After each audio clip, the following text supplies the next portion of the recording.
What is up, everybody? Oh, I do have to say, Lagrobos is pretty freaking amazing.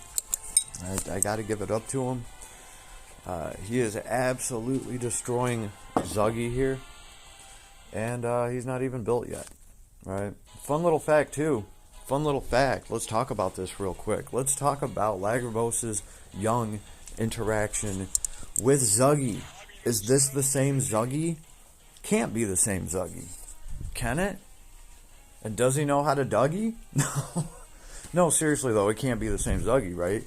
Because when he meets Zugless at Blaze Garden at the beginning of Last Cloudia, the video game that we play, Zugless is surprised pretty much that Yoda can keep up with the power of an advocate of God.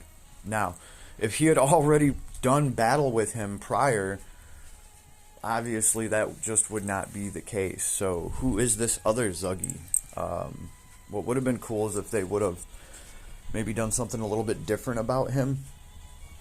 Just something, I don't know. I don't see anything in him that looks any different unless I'm missing something, but that can't be the same Zuggy. It just can't. It can't. I don't know. Leave me a comment. Let me know what you think. But yeah, what are we doing here? We'll just go with the charisma. We're going to, that's right, Sorcerer's Barricade. Get that 10% more to my magic damage and take a little bit less damage too. It's pretty cool. I like Sorcerer's Barricade, right? It's only like 10% more damage. You might not think that that's really that much, but like, yo, that's on top of a charisma, right? So you're doing 20% more damage with your magic, and now you're doing, 10% more. So he's just doing 30% more magic damage with his charisma and his mini charisma for himself buff. That's pretty damn cool. I like that they did that. So, and then what do we got to do? All we have to do is throw a little bit of his kit, right? At this point, so we're just going to use this arc for a quick apple pie. 3, 4, and that would be number 5. We threw 5 of our kit. I'd go faster if we had a bunch of S1s. And now we're just going to throw a bunch of Apocalypse. We're going to throw at least one Apocalypse. Then we're going to throw our kit between that. So let's see how Apocalypse does. Alright, should actually... There we go. There we go. We actually saw the hit point bar definitely move there. So then we're just going to throw another S1, S3, S1, S2, run down a little bit, throw another Apocalypse. And in the meantime, it lets me switch over to Ray and just dump whatever I have over here. Oh, and look at that. It's nice and easy. Now, I can just throw another Apocalypse to finish him off. Right? And keep in mind, too, like, this is not a built Lagrobos at all. There, that's what I'm trying to click on. Right? We're only running around with a 3149 intelligence here. So, he does have, the Flag of Honor. But still, very basic setup. I don't have his paid gear. Haven't even looked at it, right? Because I'll just get it from the Crimson Shop. So yeah, very cool, very, very awesome. I feel like they've done Apocalypse justice. Yeah. So, powerful mage, the one above all right now, I guess, as far as, like, the mage department is concerned. Again, his damage amplification is universal to all elemental, right? So, he crits with all elements, so you don't have to worry about any of that. So he can have any of the elements covered for you, or you can just fall back on that damn Apocalypse now, which is, I don't know, I'm just going to make him an apocalyptic mage. Just seems like the fitting thing to do, right? But you can do whatever you want with him. He will fill that role. He's powerful. Again, though, if you have Maja, if you have Lemius, you don't really have to worry about it. He's just definitely a cool character to be floating around the game, though, and I'm glad that he got powered up and that he can do all this now. On top of that, there's also, remember, we have Angela. Yeah. Angela? Can't count her out either. She is like a limited collab character, though, but she kind of has her own version of Set Apocalypse. She also has faster casts. She definitely does not have anywhere near as much damage boost. She also does not use crit, at least mine doesn't. She's going to cap on damage. She's always going to be hitting for like 30 or 40,000 damage, but that's just where she's going to be capped at. Mages like Maja and Lagrobos here, well, they can just be like, oh, a million, a million damage over 10, 11, 12 hits. They can do something like that because their damage cap is like 100,000 or like 140,000 or whatever stupid thing it is after it's all calculated. As opposed to, like, they literally have damn near 100,000 damage cap more than Angela, right? But Angela can insta-cast all these little spells, and she doesn't have to crit with them. She's just going to be getting typically damage cap on them, and they're going to be like quick casts. That can also be useful when you're actually trying to finish off a boss or something with a mage, and you're trying to cast something quick. She can really do that. These other heroes that have, like Lagrobos and Maja, that have like the super magic dump ability that's going to amplify your damage, it slows down your casting, and it puts a cap on the cast speed that you can have. So you can only have like up to plus 40% to your cast speed with Lagrobos, with his amazing casting abilities. I think Maja has something along the lines of the same thing. Angela doesn't have anything like that. Alright, and because she does come with some geysers and stuff, I think, and maybe even some special boost, don't quote me on that one though, right? She's going to be hitting good solid damage, and it's going to be consistent, but she's not going to be able to burst damage like these mages are. So it's kind of interesting. And again, she has a meteorite non-elemental magic spell thing, so I'm probably going to have to run them together, because that just seems like the thing to do. They can both cast some gnarly, nasty, non-elemental stuff.